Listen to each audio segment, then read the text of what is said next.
I guess we should probably see what Ben Shapiro has to say about aliens. I think I've stalled long enough. Ethan, in Southern California, you're on the Ben Shapiro Show. Go for it, Ethan. Hey, how's it going? So I have a few friends that I've grown up with, and they're on the left. And my question is, when having conversations and I use statistics that I hear from your show, they just say, that's not true. You know, where'd you find that? Where'd you hear that? Because often people like Ben Shapiro will bring up bad statistics, and then when asked to provide sources, you should be able to do so. Like, if I give a statistic, whatever it might be, I can go and search out that statistic and find it for you, so as not to sound like I'm making it up, right? That's the point of statistics. They need to be sourced. Don't just repeat what you hear from Ben Shapiro, or anyone for that matter, without looking it up first and knowing where it's coming from.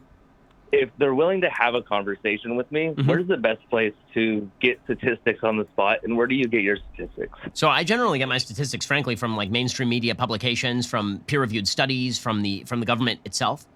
There's all sorts of sources where I get my statistics. Usually on the show, when I cite a statistic, I explain where it came from. So whenever I talk about the number of unarmed black men shot in America every year, I cite the Washington Post. There's a full-on Washington Thank you to Eye of Jade for continuing your subscription. Post database, and you can go and you can check it. If you're talking about studies on disproportionate police shootings, for example, Roland Fryer has done good work on this. He's one of several studies on this particular issue.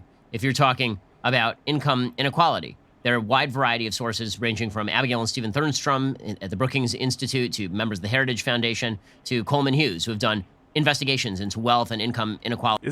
Hold on, one sec. Heritage Foundation.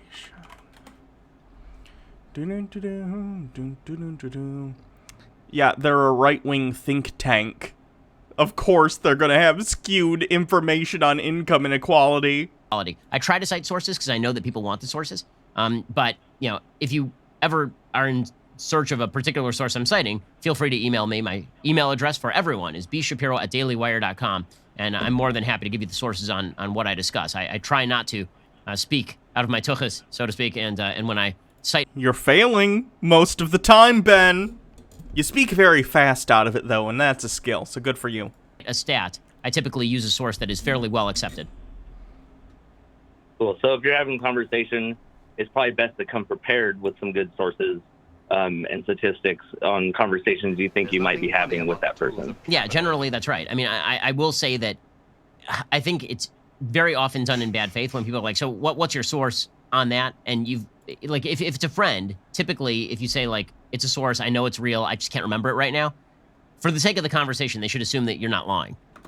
Not necessarily. It depends upon the conversation. For instance, if you're trying to say that something that is generally understood to be true, like, for instance, the disenfranchisement of minority communities in the United States, that's a claim that you need to substantiate because it's going against what almost everyone in those communities is saying about how they're treated by, like, the police and society in general, right? And not only, once you provide that source, someone is free to go and look and make sure that the way that study was done reflects what is being purported by the conclusion of the study, right? Just having statistics isn't necessarily enough, because statistics can be misleading, for lack of a better term, especially if they're coming from sources that are ideologically driven, like the Heritage Foundation, or any group that's basically a think tank trying to promote certain beliefs, ideologies, whatever. Basically, they're social lobbying, more or less. They're doing studies, and they only release the studies that obviously back their point, because that's their entire function as an organization. So they do studies, they pay companies to go and do these studies, whatever they might be. Then they get the ones that back up the position that they already believe, and they release those. It's pretty simple. But I understand, like, I do this all the time in conversations. I've been doing it since college, where I'll cite a stat, and somebody will say, where is that from? And I try to, keep in my head where all the stats are from. If not, then thank God you have a cell phone. You can pull it up, and generally that stuff is... And that's fine. It's okay to not directly know what your source is as long as you know how to search it quickly. And you're able to get that information to someone else. That's fine. That makes sense. It's pretty easily available. Yeah. Oh, he's back in the studio, too. I forgot to mention that. He's not filming from home anymore. Him and his staff are going to catch the big corona. Awesome. Well, hey, I really appreciate that, and I enjoy watching your show.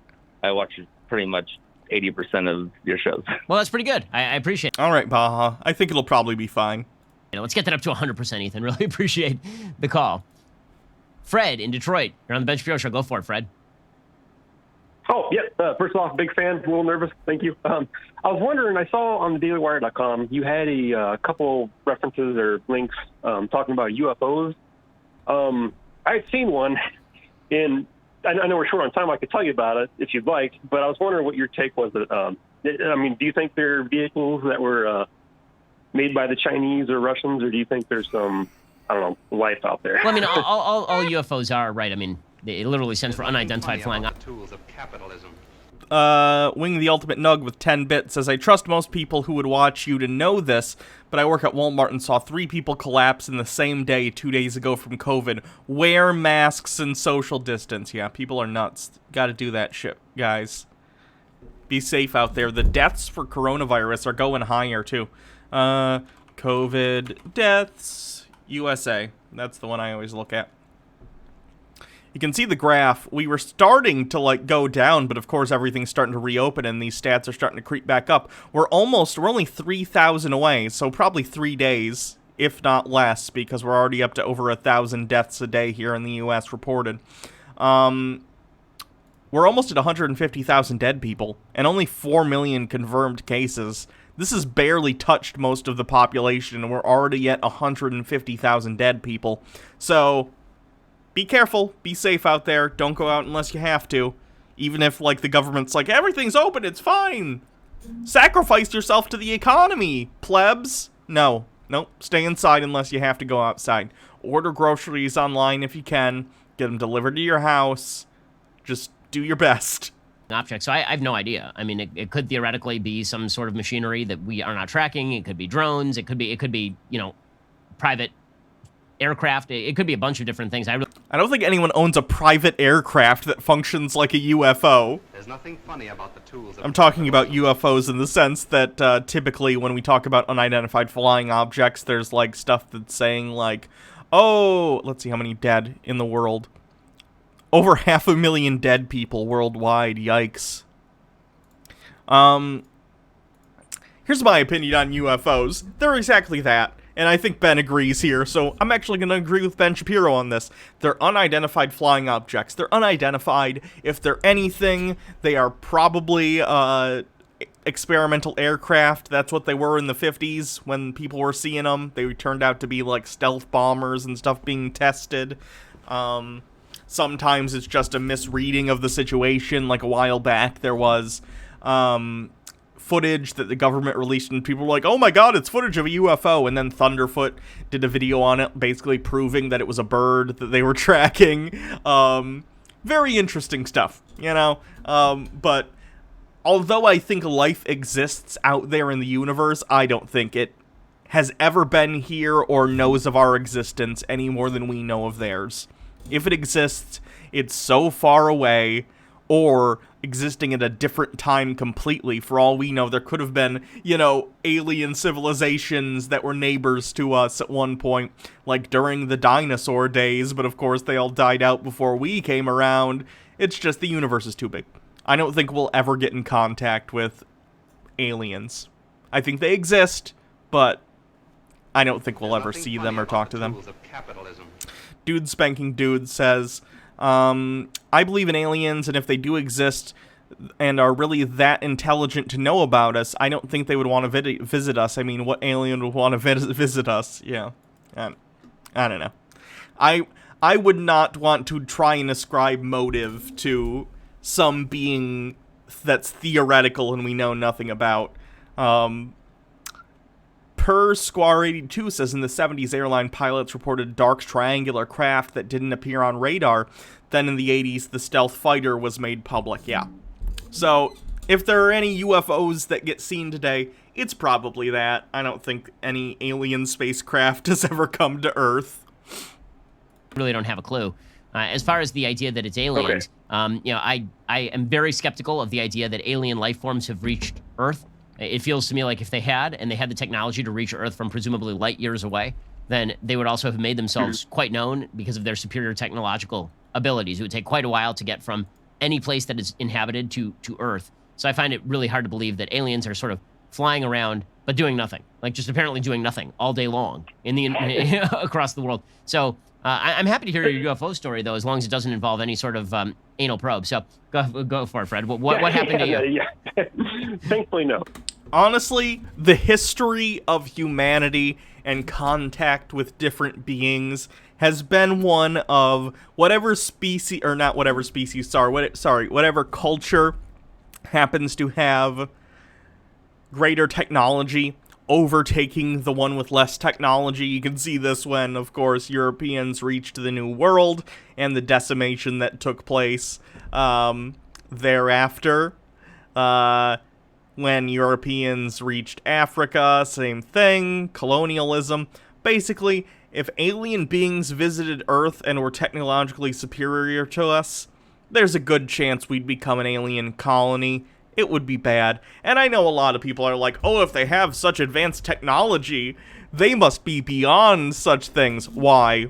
Why? We've invented nuclear weapons and nuclear reactors, and we're still shitbags. So, like, there's no proof that being more technologically advanced means that you've moved past the ability to want to subjugate others. But, yeah, it was 1998, southeast Michigan. There's a city called Grozil.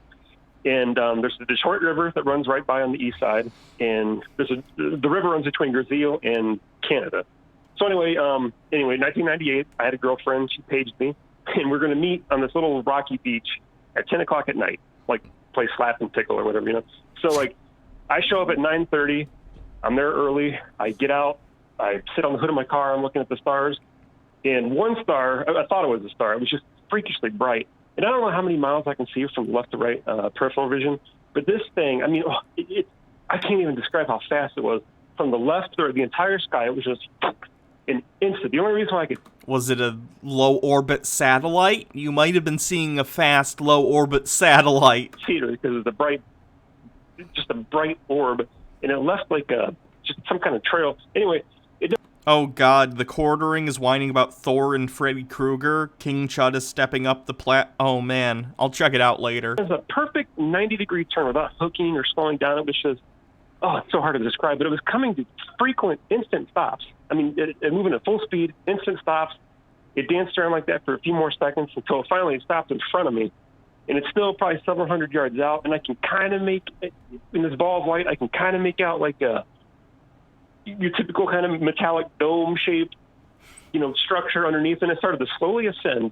And as it's getting higher and higher, it's getting faster and faster, and finally... I don't believe for a second this guy saw this shit. I think he's making this up for attention. I'm not kidding.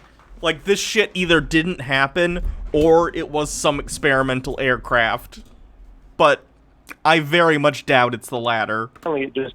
in a series of strange flashes of light. I'm glad both Ben and I are in awe of how ridiculous this story is. For once, I feel connected to Ben. Right here.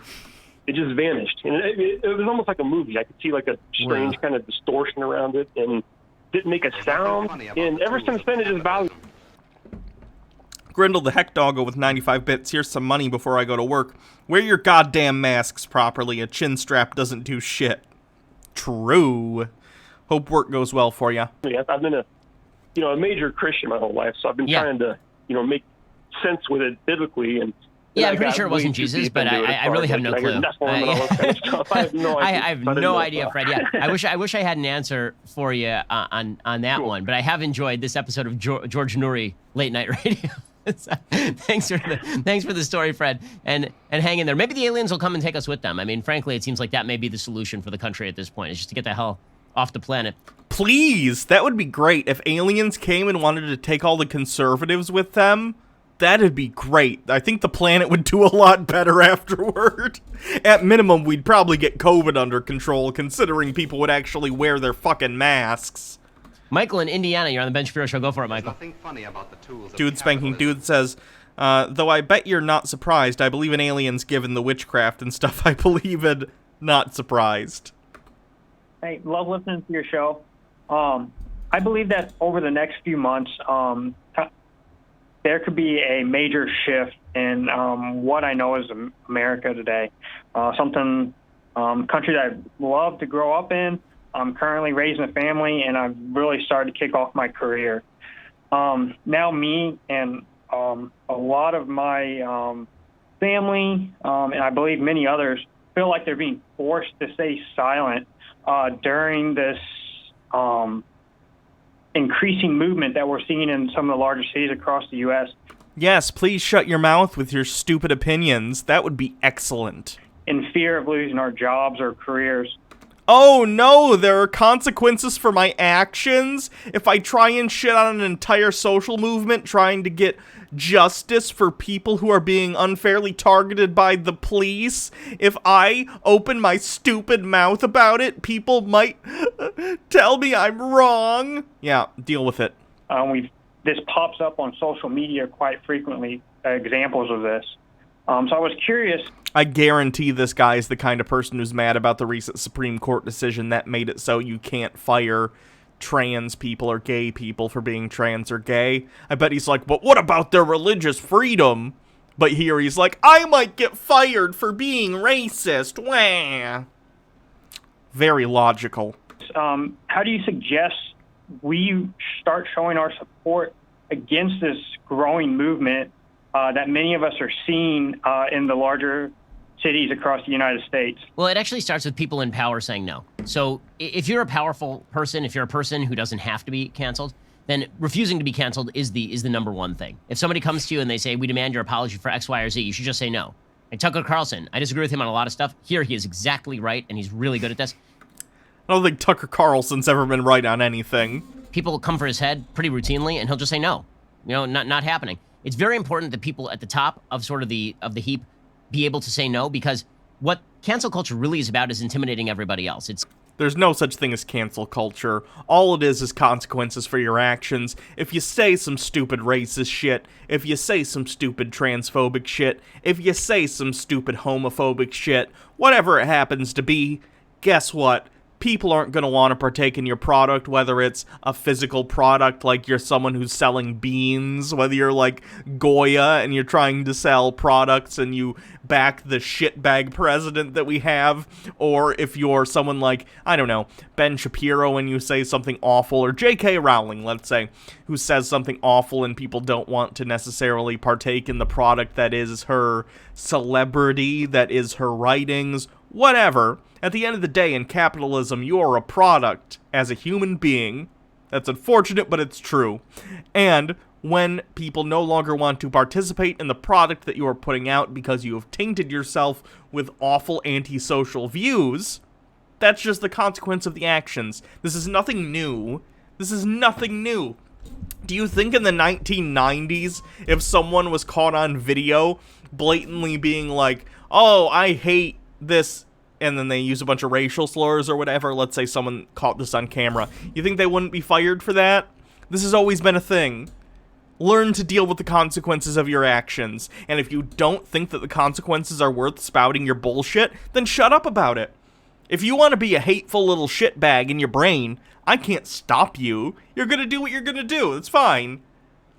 But if you choose to verbalize that and share that with other people, guess what? Like everything in life, there are consequences for your actions. Grow up and deal with it.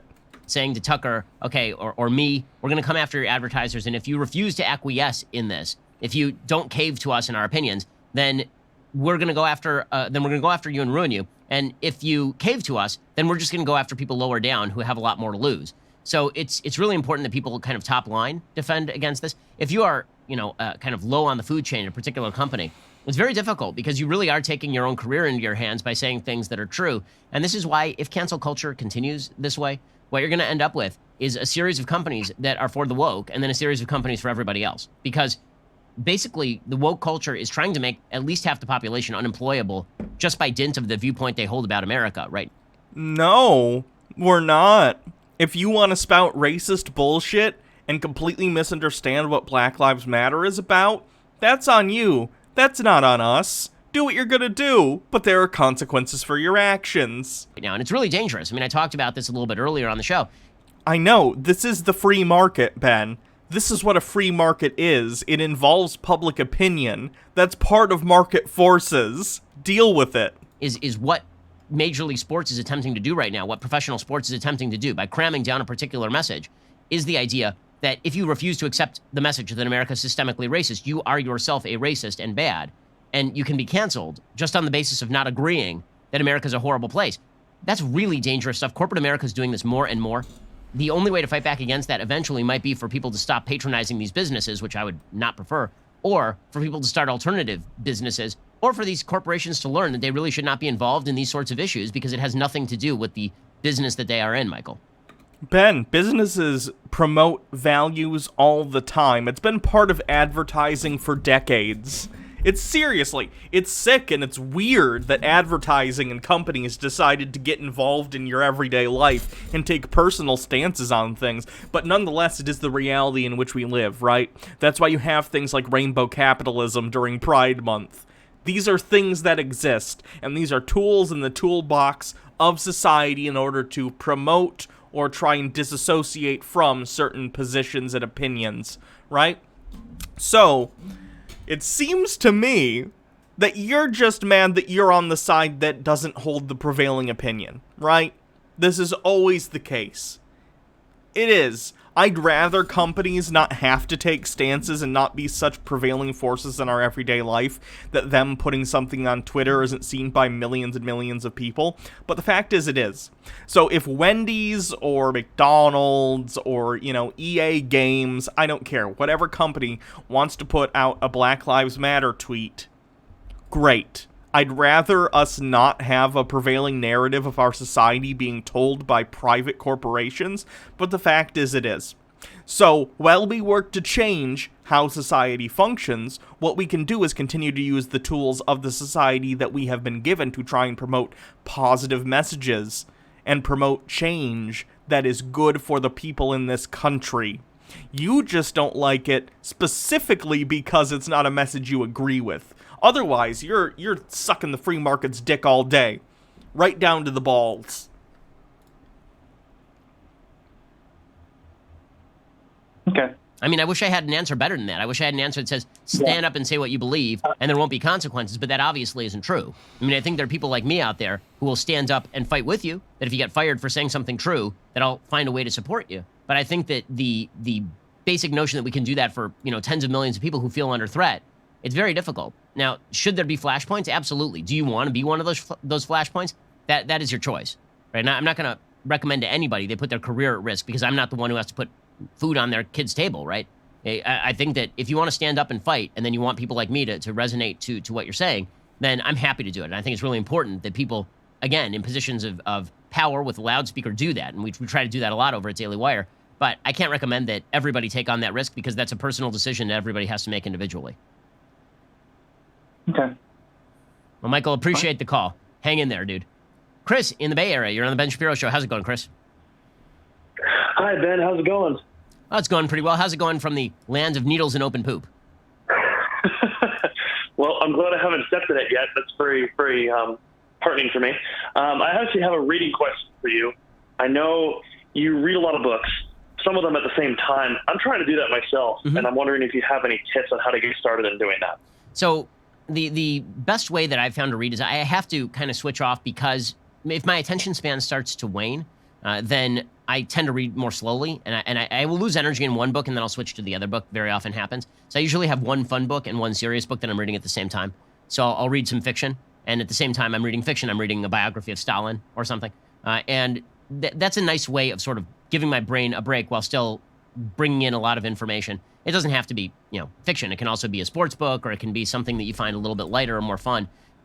That's actually not bad advice. I only read one book at a time when I read because I need to, otherwise my attention gets all over the place. But, that's not a bad advice if you're looking to read more. That's how I take in information. As far as how to read faster, typically speaking, there are certain structures to not. Yeah, also, I didn't comment on it, but the comment at the beginning about California being a shithole, California is like one of the top economies on the planet.